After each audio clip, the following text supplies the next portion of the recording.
Chapter 1 का जो last section है, section 3, talks about general explanation. Hello everybody, I am advocate Pankaj Seemar and you are watching legal bytes. Section 3 clause 1 हमारी BNS को bulkiest होने से बचा रहा है। यहाँ पे जो जर्नल एक्सेप्शन वाला चैप्टर है, chapter 3 of BNS, journal exception क्या है कि उसमें जर्नल नाम से क्लियर हो रहा है कि जर्नल है कि सब चीजों पे अप्लाई करेगी। एक्सेप्शंस कि ये एक्सेप्शंस है कि चीज की आपको बचने का जो तरीका है वो एक्सेप्शंस है, जर्नल एक्सेप्शंस। तो जो चैप्टर 3 है उसको हम रीड करेंगे हर सेक्शन ऑफ बीएनएस के साथ। तो यहाँ पे क्या है कि रेपिटेशंस को बचाया गया है। तो रेपिटेशन बचने से ये एक्ट क्या होगी, बल्किएस्ट होने से बच गई। तो through out this Samhita every definition of an offence, कोई भी डेफिनेशन ऑफ ऑफेंस है, एवरी पिनल प्रोविजन जहां वो डेफिनेशन या उसको पनिश करने वाली provision, and every illustration of every such definition, उनकी इलस्ट्रेशन भी। इंटरप्रिटेशन ऑफ क्लोज जो एक्ट है वो हमें क्या कहती है कि जो इलस्ट्रेशन है उसको भी हम पार्ट ऑफ सेक्शन मान लेंगे। तो उस इलस्ट्रेशन को भी कहते हैं ऑफ एवरी सच डेफिनेशन और penal provision shall be understood subject to the exceptions. Understood भी क्या करेंगे, subject to the exceptions. Exceptions कौन सी वाली, जो कंटेन कर रही है चैप्टर एंटाइटल्ड जनरल एक्सेप्शन, जो चैप्टर 3 है हमारा बीएनएस का।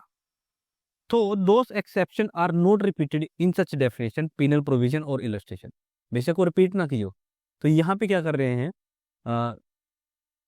जो सब क्लोज 1 है इसमें बोला कि रिपीट करने की जरूरत नहीं है, हम एज्यूम कर लें कि ये जर्नल एक्सेप्शन हर उसके साथ पढ़ी जाएगी। तो ये चैप्टर मोस्ट इंपोर्टेंट, अगर में से कोई सेक्शन चैप्टर पूछे बीएनएस का, तो ये जो चैप्टर 3 है बीएनएस का ये सबसे इंपॉर्टेंट है। इसकी एक इलस्ट्रेशन पढ़ देते हैं, सब में सेम ही चीज है। This the section in Samhita which contain definition of offence do not express that a child under 7 years of age cannot commit such offense, but the definitions are to be understood subject to the general exception with the which provides that nothing shall be an offense which is done by a child of under 7 years of age। तो ये चीज अब murder है, murder 7 साल का बच्चा नहीं कर सकता। ये कहाँ पे दिया हुआ है, जो बीएनएस का जो चैप्टर है जनरल एक्सेप्शन, इसके अंदर एक स्पेसिफिक सेक्शन है जो बोलते हैं 7 साल से नीचे कोई भी चाइल्ड है वो ऑफेंस कर ही नहीं सकता, बिकॉज वो एक रिक्विजिट मेजर नहीं फॉर्म कर सकता। और यही चीज क्या कहते हैं इसमें दी हुई है कि अगर कोई ऑफेंस है, मर्डर की लगा लो डेफिनेशन, उसमें पनिशमेंट भी दे रखी है, बट वहां पे स्पेसिफिक लिखा तो नहीं हुई ये चीजें, बट हम फिर भी मानेंगे कि 7 ईयर का जो बच्चा ऑफेंस नहीं कर सकता तो मर्डर के लिए पनिशेबल नहीं होगा। उसकी एक्सेप्शन कहाँ दी हुई है, जनरल एक्सेप्शन चैप्टर के अंदर। सब close 2 every expression which is explained in any part of the Samhita is used in every part of the Samhita in conformity with the explanation। It simply means कि कोई चीज अगर एक जगह explain कर दी तो पूरी संहिता में उस चीज को वैसा ही समझा जाएगा, वो इनकन्फर्मिटी होगी अगले सेक्शन के कुछ चीज के साथ। फॉर एग्जाम्पल चाइल्ड की डेफिनेशन अगर एक्सप्लेन कर रखी है तो हर जगह सेम होगी, अनलेस लेट स्पेसिफिकली मेंशन न कर दे, उसी ही सेक्शन के अंदर एक्सप्लेन न कर दे, एक्सप्लेनेशन में कह दे कि इस चाइल्ड की डेफिनेशन अलग है, अदरवाइज वरना सेम होगी। Next sub clause 3 when the property is in the possession of a person spouse, उसके हस्बैंड या वाइफ के पास है, या clerk or servant on account of that person, it is in that person possession within the meaning of this Sanhita. तो यहाँ पे क्या है कि डीम्ड पोजेशन की बात हो रही है, मतलब अब पोजेशन में किसके है, उसके स्पाउस पे है, पति पत्नी पे होगी, क्लर्क पे है, सर्वेंट पे है, किस चीज पे, on the account of that person, उसके लिए होल्ड करिए उन्होंने। तो हम यहाँ डीम मानेंगे कि उसी पर्सन के पास है वो। तो अगर वाइफ के पास है कोई चीज और है हस्बैंड की वो या उसके सर्वेंट की, उससे चोरी कर ली, तो यहाँ पे भी कहते हैं जो कंप्लेनेंट होगा वो कौन बन सकता है, जो कहते हैं ओनर है उस चीज का। बेशक हुई हर सर्वेंट के हाथ से चोरी है, बट स्टिल वो भी कहते हैं वो कंप्लेंट कर सकता है। Explanation a person employed temporarily, वो टेम्परेली एम्प्लॉयड कर रखा हो या उन्हें particular occasion in capacity of a clerk or servant only for that occasion, कि फॉर एग्जांपल एक कॉन्ट्रैक्ट है, इस कॉन्ट्रैक्ट तक ही आप यहाँ पे रहोगे, is a clerk or servant within the meaning of this subsection. तो एक क्लियर कर दिया अपनी एक्सप्लेनेशन में। Next sub close 4 in every part of the Samhita except where a contrary intention appear, देखो जहां ये except where contrary intention appears, ये क्या है कि एक लेजिस्लेचर की है कि अगर स्पेसिफिकली कहीं मेंशन कर रखा हो तब, अदरवाइज हम क्या मानेंगे, words which refer to act extend also to illegal omission. Act includes illegal omissions. तो एक्ट है कोई एक्ट करना, और इलीगल ओमिशंस मीन्स एक पर्सन को एक्ट करनी चाहिए थी, उसकी ड्यूटी थी उसको करने के लिए, बट उसने वो नहीं की। फॉर एग्जाम्पल एक नर्स की ड्यूटी है कि अपने पेशेंट की केयर करना, तो यहाँ पे क्या है कि उसकी ओमिशन, अगर उसने उसकी केयर नहीं करी, वो ओमिशन सिंपल ओमिशन नहीं है, दैट इज इलीगल, बिकॉज उसने अपनी ड्यूटी है उसको कहते हैं नहीं किया। फॉर एग्जाम्पल लाइफ गार्ड है जो कहते हैं स्विमिंग पूल के साइड में बैठा रहता है, अगर कोई पर्सन है उसको वो डूब रहा है, उसको नहीं बचाया, तो वो इलीगल ओमिशन होगी। बट वही एक सिंपली पर्सन है, वो नदी में डूब रहा होगा तो उसने देखा, उसने नहीं बचाया, तो वो ओमिशन है, नॉट इलीगल, क्योंकि उसकी ड्यूटी नहीं है उसको बचाना। वो इमोरल एक्ट तो हो सकती है, बट वो कहते हैं इलीगल एक्ट नहीं है। नेक्स्ट सबसेक्शन है सबसेक्शन 5। ये काफी इंपॉर्टेंट सबसेक्शन है, सेक्शन है, ना कि इस सेक्शन का बट पूरे बीएनएस के लिए। तो ये पहले 34 सेक्शन होता रहा आईपीसी का। इस सेक्शन में क्या है कि ये सेक्शन अप्लाई करता है वहां पे जहां पे डिफिकल्टी आए कोर्ट को ये प्रूव करने के लिए किस पर्सन की एक्चुअल एक्ट से ये एक्ट हुई है, जहां सेवरल पर्सन है, और एग्जैक्टली किसकी एक्ट से ये एक्ट हुई है जब वो एक्ट कर रहे थे इन फर्दरेंस ऑफ कॉमन इंटेंशन। तो अगर हम इस सेक्शन को पढ़ें, when a criminal act is done by several person ने कोई एक्ट करी है, एक तो दो या दो से ज्यादा लोग, इन फर्दरेंस ऑफ कॉमन इंटेंशन, किस चीज के लिए, उस कॉमन इंटेंशन को अचीव करने के लिए वो एक्ट करी है उन्होंने। Each of such person each of such person is liable for the act in the same manner as if it done by him alone. तो ऐसा उसको ऐसे लाइबल किया जाएगा, उसको ऐसे पनिश किया जाएगा कि जैसे इसने अकेले ही ये पूरी पूरी एक्ट, अगर उसने एक्ट करा इन फर्दरेंस ऑफ कॉमन इंटेंशन। अब इस सेक्शन को लाने का ऑब्जेक्टिव क्या है, अगर हम देखें, जहां कोई पर्सन कोई ऑफेंस करना है, अकेले को वो मोटिवेशन नहीं आता जो दो पर्सन मोटिवेट कर सकते हैं उसको। तो अगर वो सेकंड पर्सन थर्ड पर्सन जो भी थे वो पर्सन अगर वो ना होते उस केस में, फॉर एग्जांपल ए ने बी का मर्डर कर दिया, और उसको साथ एनकरेज कौन कर रहा है, उसको चाकू प्रोवाइड करने वाला, उसके साथ साथ उसको हर चीज में गाइड करने वाला वाई था। तो यहाँ पे क्या है कि अगर वाई ना होता ना तो वो उस पर्सन के पास इतना एनकरेजमेंट आता ही नहीं उस ऑफेंस को करने के लिए। तो उसको डिस्करेज करने के लिए सेक्शन स्पेसिफिक आया है, उन पर्सन को पनिश करने के लिए सेक्शंस आए हैं, जैसे अबेटमेंट, कॉन्स्पिरेसी एंड सेक्शन 30, ये जो सब क्लोज 5 है ऑफ सेक्शन 3 जो पहले 34 था। तो ये जो सारे सेक्शंस हैं ये उन पर्सन्स को, कॉमन ऑब्जेक्ट वाले जो सेक्शन है, उन पर्सन्स को डिस्करेज करने के लिए कि तुम गलत का साथ दे रहे हो ना, या तुम यह गलत करवा रहे हो पीछे खड़े होके, पर्दे के पीछे तुम हो, तो तुम्हें भी वैसे ही पनिश किया जाएगा जैसे वो सामने वाले एक्चुअल डूअर को पनिश किया जाता है।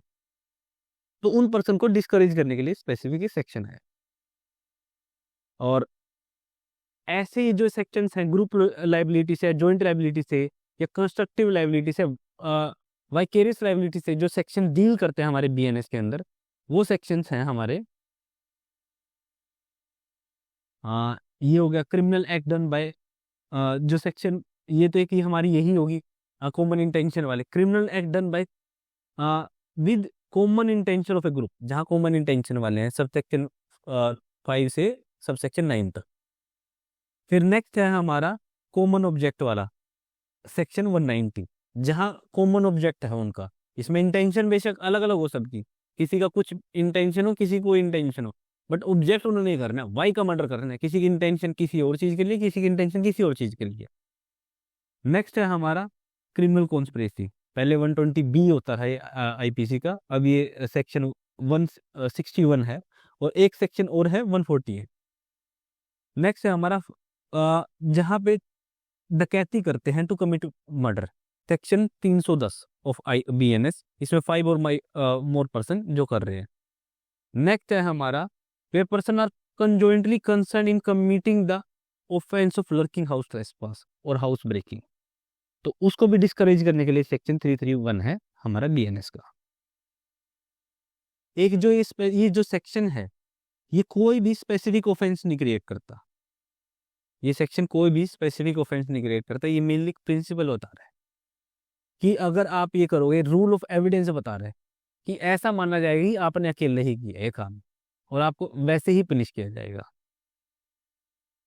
और जो सब सेक्शन है इसको अगर हम देखें, ये इनकॉर्पोरेट करता है जो हमारी कॉमन लॉ की, कॉमन सेंस की भी एक प्रिंसिपल थी, जिसकी आई थी रिग वर्सेस क्रूज वाले केस में आई थी। यहाँ पे क्या था कि एक एक एक घर पे गए थे पुलिस वाले उसको अरेस्ट करने के लिए, और वहां पे जो उसके घर वाले थे या जो भी लोग थे वहां पे, उन्होंने पुलिस के ऊपर ही अटैक कर दिया। तो उस अटैक में अंधेरा था, अब ये बता नहीं पा रहे थे भी किसने क्या क्या मारा है, तो वहां पे कोर्ट ने ये कॉमन प्रिंसिपल इजाद की थी और वहां सबको एक ही टाइप के ऑफेंस के लिए पनिश किया था। इस सेक्शन के अगर इंग्रेडिएंट देखें यहाँ पर क्या है, there must be several person, दो या दो से ज्यादा लोग हों, उनकी क्या हो, कॉमन इंटेंशन, सबसे इंपॉर्टेंट चीज। और there must be participation of all in the commission of object in furtherance of that common intention. उन्होंने जो भी करा ना, एक्ट करी है in furtherance of that common intention, उन्होंने एक्ट करा होना चाहिए। इसके ऊपर केस है Brindar Kumar Ghosh versus King Emperor, इसको बोलते हैं पोस्ट मास्टर केस भी कहते हैं। इस केस में क्या हुआ था, अ, कुछ एक्यूज थे, वो कहते हैं जो उस टाइम वो तरह पोस्ट ऑफिस होता रहा, उसको लूटने के लिए चले गए। एक बाहर खड़ा था, अंदर एक एक्यूज था, उसने उस पर गोली चला दी पोस्टमैन पे, वो एक्सपायर हो गया, इनको पकड़ लिया। तो यहाँ डकैती तो थी पर साथ में बोलते 302 के लिए लाइबल करेंगे भी आपको। तो एक पर्सन बोलता है मैं तो बाहर खड़ा था, मैंने तो गोली चलाई नहीं। तो यहाँ पे जो हमारे जजेस थे उन्होंने बोला था they also serve who only stand and wait, वो भी सर्व करेंगे क्योंकि he acted in further of, इनकी कॉमन इंटेंशन क्या थी, उस बैंक को लूटना। बैंक को लूटने के लिए उनके पास बंदूक थी, नेचुरली है उस बैंक को लूटने के लिए अगर कोई बीच में आएगा तो मारना भी पड़ सकता है। तो उसके जो साइड वाली एक्ट थी ना, उसके लिए भी उसको लायबल कर दिया। बैंक को लूटना फर्दरेंस ऑफ कॉमन इंटेंशन है, बैंक को लूटने के लिए तो बाहर खड़ा था, पुलिस आएगी मैं बता दूंगा, बट उसको पता था ये गन लेके जा रहे हैं, मे भी सिचुएशन में यूज भी की जा सकती है। हाँ, उसको अगर ना पता होता, अगर उनके पास नहीं है, कुछ नहीं है, ठीक है, और बात भी होती स्पेसिफिक है भाई गन यूज नहीं करेंगे, तो वहां वो लाइबल नहीं होगा। एक केस है महबूब शाह वर्सेस एम्परर। इस केस में क्या हुआ था, इसको इस केस में क्या था कि टू पर्सन्स थे, अ, वो कहते हैं किसी के खेत में जो फील्ड में चोरी करने आ गए होंगे, और वहां पे क्या हुआ कि उसने उनकी जो वहां का ओनर था उसके साथ झड़प होगी। तो उसने अपने जो भी रिलेटिव्स थे उनको बुला लिया, वो दोनों भागते भागते आए और दोनों के हाथ में गन थी और दोनों ने शूट कर दिया, एक को लगी, एक एक्सपायर हो गया, और एक कहते सिर्फ सिंपल चोटें लगी। तो यहाँ पे क्या था, लोअर कोर्ट ने उसको कन्विक्ट करा, जो एक ने गोली चलाई थी उसको 302 में, एक को 307 में। हाई कोर्ट ने दोनों को मर्डर में कन्विक्ट कर दिया। पर सुप्रीम कोर्ट में जो प्रीवी काउंसिल थी वहां पे क्या क्या बोला, उसको जो एक था ना जिसने गोली चलाई थी, जो जिसमें मरा नहीं था पर्सन, उसको कहा भी बोलते ये जो दोनों भागते आए हो ना, इनको पता नहीं था, इन्होंने इनकी इंटेंशनली मैच नहीं हो पाई at the time of running, वो एक कॉमन इंटेंशन में पहुंच नहीं पाए।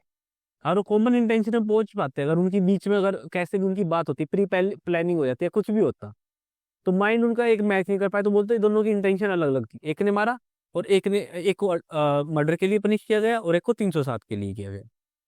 The Privy Council overturned his conviction citing a lack of evidence showing he acted in concert with वालिशा। तो यहाँ पे क्या है कि उसका कॉमन इंटेंशन वो at the spur of movement form नहीं कर पाए वो। नेक्स्ट है एक केस हमारा Shoram Singh versus state of Uttar Pradesh. इस केस में सुप्रीम कोर्ट ने हेल्ड करा कि कुछ सिचुएशंस पे जो कॉमन इंटेंशन है वो डेवलप हो जाती है suddenly during the occurrence, in the course of occurrence भी आप उसको कर सकते हो, but still unless there is a cogent evidence and clear proof of such common intention and accused can not be vicariously held liable under section 34। तो specifically दिखाना पड़ेगा कैसे इनकी at the spur of movement ये common intention बन गई। तो distinction between common intention under जो कहते हैं ये जो सब सेक्शन है section 3 sub section 5 and common object जो अंडर सेक्शन है 190। तो जो कॉमन ऑब्जेक्ट और कॉमन इंटेंशन डिफरेंस का है, काफी बार जुडिशरी के मेंस में बड़ा सवाल आता है ये तो उन दोनों को समझने के लिए वैसे तो ओवरलैप भी करते हैं कहीं ना कहीं, पर इसमें कुछ डिफरेंस है। जो सेक्शन 3 का क्लोज 5 है, ये कोई क्रिएट ऑफेंस नहीं करता, ये मेनली एक रूल ऑफ एविडेंस है।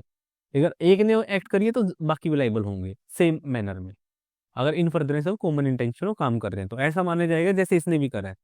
तो सबको स्पेसिफिकली उस चीज के लिए एक रूल ऑफ एविडेंस है।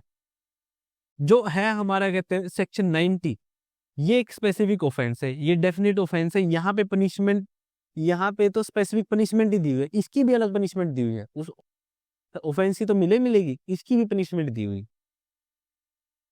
और उसके बाद क्या है कि जो सेक्शन 3 क्लोज 5 है, इसमें कहते हैं प्रेजेंस, पार्टिसिपेशन और प्रेजेंस जरूरी है। बट यहाँ पे मेंबरशिप अलोन, जो सेक्शन 190 कॉमन ऑब्जेक्ट के अंदर, वो भी कहते हैं फाउंडेशन है लाइबिलिटी की। नेक्स्ट है हमारा, इसके अंदर 3 क्लोज 5 के अंदर कम से कम 2 पर्सन होने चाहिए और ज्यादा भी हो सकते हैं, बट कॉमन ऑब्जेक्ट में तो 5 और मोर पर्सन होने चाहिए। सेक्शन 3 क्लोज 5 है, वो बात करता है कॉमन इंटेंशन की, जो रिक्वायर करता है प्री कंकोक्टेड प्लान। पहले ही कोई प्लान होना चाहिए, मीटिंग ऑफ माइंड होना चाहिए। जो एग्जैक्ट वर्ड है मीटिंग्स ऑफ माइंड, उन दोनों की मीटिंग ऑफ माइंड क्या होगी, कोई एग्रीमेंट के थ्रू एक दूसरे से एग्री करना, या उनका प्री कंकोक्टेड कोई प्लान हो। वेयर एज यहाँ पे जो 190 है, यहाँ कॉमन ऑब्जेक्ट जरूरी नहीं है, अगर बीच में एनी टाइम भी बन सकता कि कोई प्री कंकोक्टेड प्लान होने की कोई जरूरत नहीं है। कोई लोग कर रहे थे, उसके अंदर मैं भी साथ साथ ज्वाइन हो गया। 10(6) whenever an act which is criminal only by reason of being done with a criminal knowledge or intention, कोई एक्ट है वो कब वो कहते हैं क्रिमिनल बनेगी, जब वो एक क्रिमिनल नॉलेज के साथ या इंटेंशन के साथ की जाए। और कौन करेंगे उसको, वही several person. Each of such person who joins the act with such knowledge or intention is liable for the act in the same manner as if the act were done by him alone with that knowledge or intention। ये section दिखने में तो kind of same है sub section 5 की तरह, but हल्का सा difference है इसमें। वहां पे जो सब सेक्शन 5 है, वहां पे इंटेंशन और नॉलेज की कोई बात नहीं हो रही। वहां पे तो हम प्रिज्यूम ही कर लेते हैं कि इंटेंशन और नॉलेज है, बट यहाँ पे जो सेक्शन सिर्फ स्पेसिफिक इंजरी और स्पेसिफिक नॉलेज और इंटेंशन के साथ ही पनिश होंगे। अगर कोई पर्सन उस इंटेंशन और नॉलेज के साथ उस चीज में ज्वाइन कर रहा है, तब उसको लाइबल करेंगे। अगर फॉर एग्जाम्पल वो ज्वाइन ना करे उस इंटेंशन और नॉलेज के साथ, तब उसको हम लाइबल नहीं रखेंगे इस सब सेक्शन के अंडर। तो फॉर एग्जाम्पल एक किसी की प्लॉट है या फार्म हाउस है, उसके फील्ड है, उस पर कब्जा करने के लिए कुछ लोग गए, ABCD चले गए। एक ही जो इंटेंशन थी वो थी उसको मर्डर करने की, एक्स को, और बी की थी वो बोलते हुए कहते मैं वहां पे ना पेड़ उखाड़ दूंगा। सी की थी मैं हर्ट करूंगा, इंटेंशन। डी की थी मैं तो वहां सिर्फ मजे लूंगा। अब तीनों की इंटेंशन और नॉलेज जो है अलग अलग है, इंटेंशन तीनों की अलग अलग है, डिफरेंट है। तो इसकी वजह से सबको अलग अलग पनिशमेंट मिलेगी। हाँ, अगर सबकी इंटेंशन, अगर सबको पता तभी हाँ मर्डर होगा भाई, और वो उस इंटेंशन के आए अभी हम मर्डर करेंगे, तो वहां पे कहते सबको लाइबल करा जाएगा इस सेक्शन के अंदर। अदरवाइज उसको बेनिफिट दे दिया जाएगा, तो उनको पनिश नहीं किया जाएगा। नेक्स्ट सबसेक्शन है where the causing of a certain effect or an attempt to cause that effect by an act or by omission is an offense, it is to be understood that causing of that effect partly by act and partly by omission is the same offense। तो जो हमने अभी पीछे sub section पढ़ा था, act includes illegal omission. कोई person है वो क्या करते हैं, एक्ट के थ्रू कोई काम कर रहा है, कुछ एक्ट कर दिया और कुछ ओमिशंस कर दी, इलीगल ओमिशन। उनका जो कंबाइन इफेक्ट है वो एक चीज प्रोड्यूस कर रहा है। For example Om Prakash versus state of Punjab एक केस था, उसमें एक पर्सन था अपनी वाइफ को मर्डर करने की कोशिश करता था। पहले उसको बीटिंग्स देता था एक्ट, और साथ में उसका क्या करता था, खाना नहीं देता था, उसको भूखा रखता था। तो यहाँ पे क्या थी, एक्ट थी और इलीगल ओमिशन थी। एक्ट क्या थी, पीटना। इलीगल ओमिशन क्या थी, उसकी वाइफ को खाना ना देना ताकि वो मर जाए। वो उसकी वाइफ एस्केप कर गई, तो यहाँ पे उसको पर्सन को लाइबल किया गया था 307 के लिए ऑफ IPC के लिए। तो इसकी इलस्ट्रेशन देखें, A intentionally cause Z death partly by illegally omitting to give Z food and partly by beating. ये वैसे ही इलस्ट्रेशन है। नेक्स्ट सबसेक्शन है हमारा subsection 8। When an offence is committed by means of several act, several act के through कोई ऑफेंस हो रहा है, एक सिंगल एक्ट के थ्रू नहीं हो रहा, सेवरल एक्ट के थ्रू हो रहा है।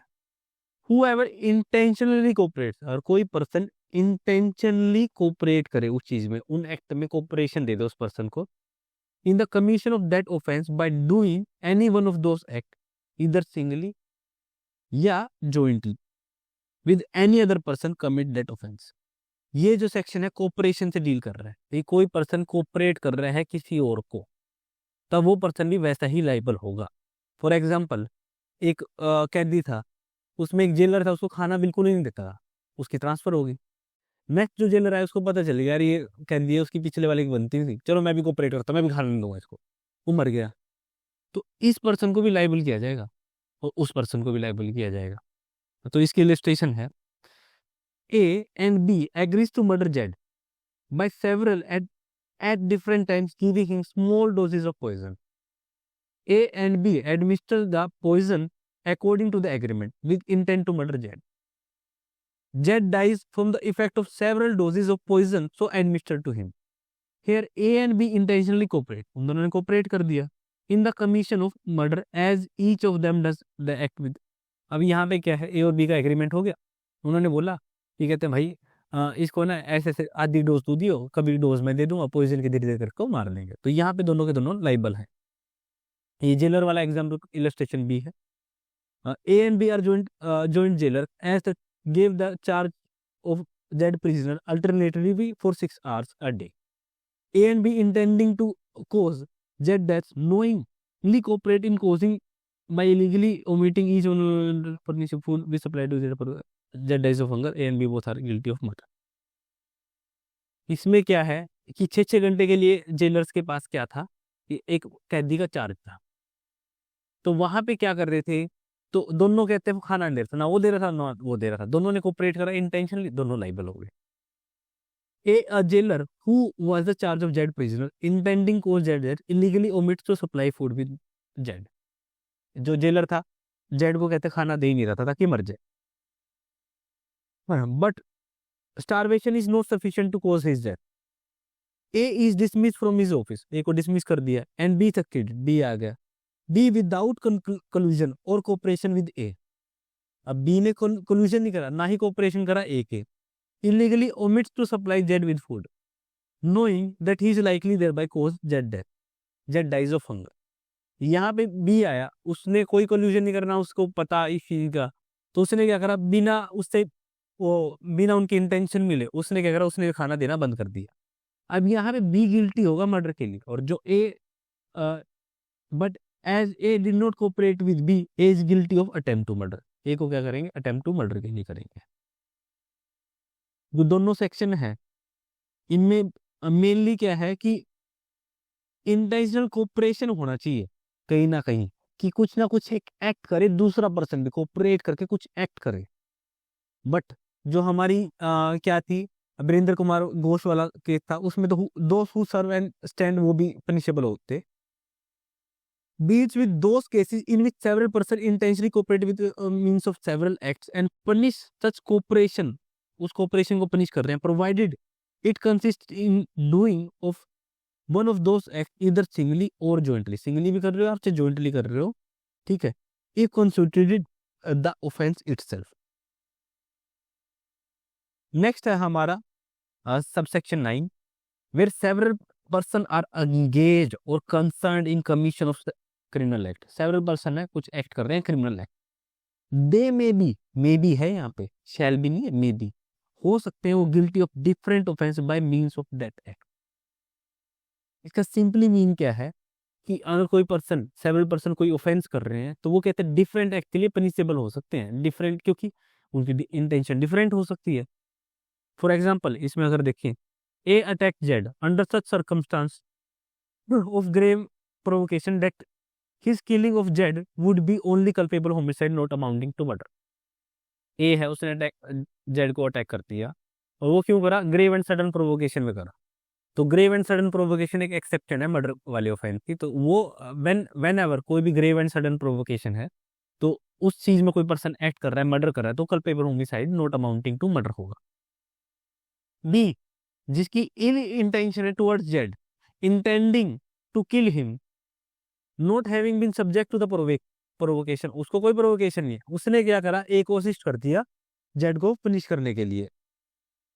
हेयर, तो A and B are not not engage in causing B Z, B is guilty of murder, B की गिल्टी है, उसने जो उसको असिस्ट करा, और ए है उसकी